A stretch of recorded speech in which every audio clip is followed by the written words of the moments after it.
request a longer time with our partners and planters after the Mass to join us at the Admin Cafe.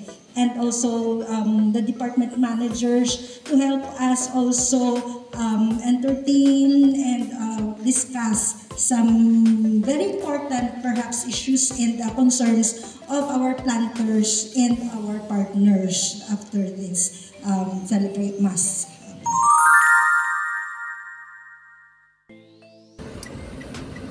Hello guys, so welcome back for another vlog. So today we will be going to SCBI, San Carlos Bioenergy, our sugarcane miller. We are invited for a blessing, Thanksgiving and blessing of their crop year 2023-2024. So I'm so grateful and privileged again to be one of the visitors for the Thanksgiving. Most of the visitors are planters, big and small planters like me. We will be there to be with other planters. As of today, medyo hindi pa lumalabas yung araw. Maulan siya kanina, lalo na kagabi maulan. So supposedly due for harvest na ako.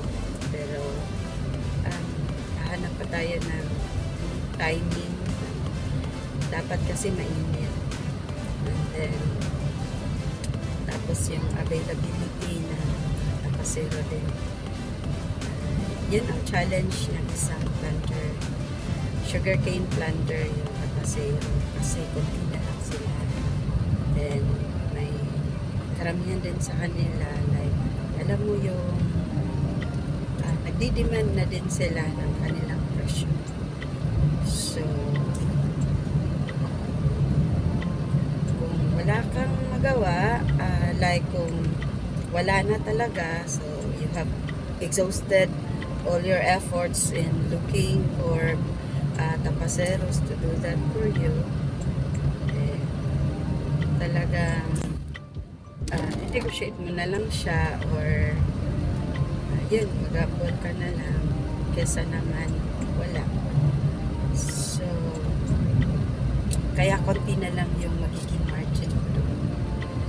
So for now, kaya ko din gusto ko ring sumasama sa mga ganitong event, mga meetings, mga gatherings, mga orientation related sa sugarcane farming, kasi doon natin mamimit yung maraming mga small planters tulad din natin. Magkakaroon tayo ng fellowship with them, connection, tapos magkaroon tayo ng idea kung paano ba nila ginagawa din yung kanilang mga trabaho doon, kasi kanya-kanyang diskarte itong sugarcane farming. So meron talaga tayong parang standard na dapat gawin, pero pagka nagiging planter ka na, yung standard kasi mapamahal ka. So okay din naman siya, mapamahal ka lang masyado. And then meron din namang konting deviation lang doon sa standard, kung the same man lang yung output. So I think okay na. So ganun lang tayo bilang isang small planter. Tinitingnan ko kasi dito yung dinadaanan natin na sugarcane plantation. Nagtatanim na sila. Ito kasi yung kagandahan ng mga sugarcane na flatlands, kasi mapapasukan siya ng traktora, bilis yung trabaho. Tapos ganun lang din naman, rental ng traktora, kung pagsamasamahin mo yung labor na gagawin ng tao, kung magpapakalabaw ka, tao yung gagawa ng weedings, so ganun lang din naman. Less stress pa kasi, less stress pa pagka-traktora ang gagamit. Pero sa atin kasi doon sa farm ko, hindi pwede kasi ano siya, Nang una, nasa bukid talaga. Very steep, hilly. Very steep yung daan. Mapamahal kaya sa mobilization doon. So, at saka konting area lang din yung matatrabaho ng traktora dahil maliit lang naman yung flat or ganyan, medyo hilig. So, isa ko sa inyo yung daan at parang dinaanan ko ngayon. So, ito na yung daan. Punta tayo sa SCBI. So, basa dahil yun nga, maulan kahapon. Halos buong maghapon hanggang kanina madaling araw. Kahit 7 a.m. ulan pa rin. So, pasok na tayo.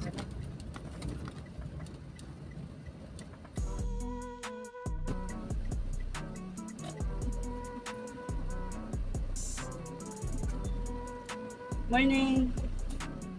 So, nag-ano tayo sa garden. Dahil kilala na tayo dito, hindi na tayo masyadong chinitsa. Sasakyan natin, hindi na masyadong chinitsa.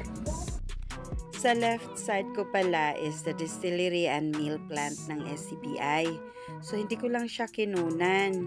And then, yung nakikita nating overhead crane, dyan naman ang kanilang gantry area at sa pinakagilid dito sa left side pa din is yung kanilang tippler. So, dyan ina-unload ang mga dump trucks. So, and then, ito namang nasa harap ko na building, white building. Dito pala i-held na yung Thanksgiving Mass dahil maulan nga kagabi. So, just in case na uulan ulit, at least nasa covered space na tayo. And then, good that meron din palang 2 canopy na sa labas. Just in case na hindi tayo makapasok. So, pwede pa naman tayo dyan sa 2 canopy. So, magpa-parking na lang din muna ako. Tas, pupunta na ako doon for the Thanksgiving Mass.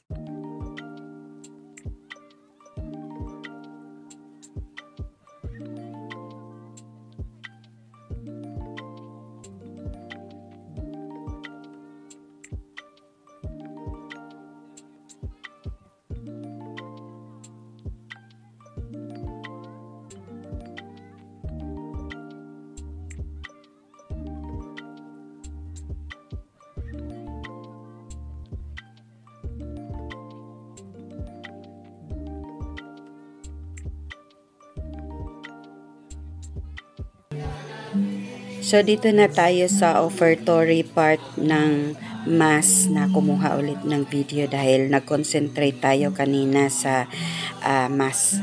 And then, naalala ko pa nga nung ako'y kasama pa nila, nung dating ako pa one of the employees ng SCBI, ay kasama din ako sa nagdadala ng mga offer na coming from our department. So, ito na nga, ang nasa loob ay mga representative ng mga planters at mga planters mismo, and then may mga employees coming from different department. As we speak here, we are already distributing our simple snacks to all departments, for all employees, no? And we would like to request a longer time with our partners and planters after the Mass to join us at the Admin Cafe. And also the department managers to help us also entertain and discuss some very important perhaps issues and concerns of our planters and our partners after this celebrate Mass. At after the Mass, lumabas na kaming lahat.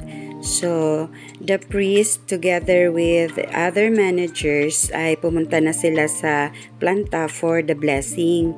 And then, kami namang mga planters kasama din ng ibang mga employees ay pumunta na sa admin cafe for the fellowship. And of course, hindi natin pinalagpas ang mga dati nating kasamahan sa opisina.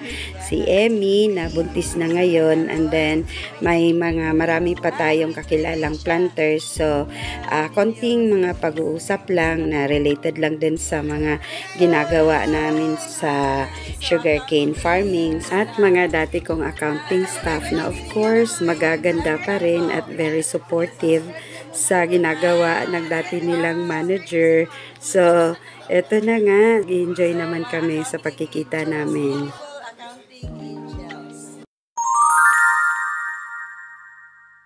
So, hindi rin natin pinalagpas ang invitation ng kanilang VP Operations kasama ang cane supply team to visit and see their sugarcane nursery na may variety na 0766. So, napakaganda ng tubo na ito.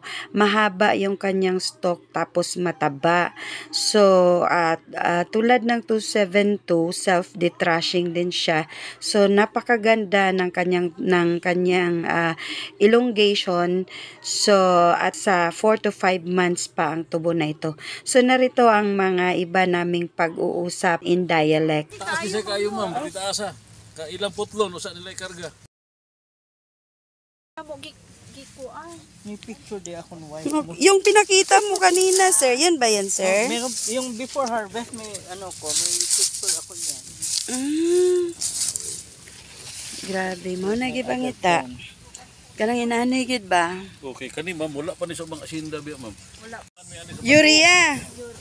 Nya kini, usa ka kini kadaghan na pila saksako? Grabe tipid kaayo. Kanindot lang god kay wala mi ka contrast farming ra gid siya. Trash farming lang. Ipalata ra ma'am. Ipalata ra sa namong kay traktora, pwede ra nimo pa kuan. Ninduta gid noon. Pero ang yahang kuan niya, Ching, ang yahang tanom nimo long stock on niya. Dili kuan kanang traktora ang gairas. Sa Kalawmon. Kayo no 6 ra gyapon. Mao ra gid gihapon day no. Hindi mo labi na klilong kamunan. Ninduta gid noon. 4 months ha. Nindot na kay siya tubo. Dito gini sa hukan, central Hawayan. Sa wayan. Unsa ganini nga variety ganito, Miss Lab? 0766. 0766. Sobra 2 kilo ni usa ka buo,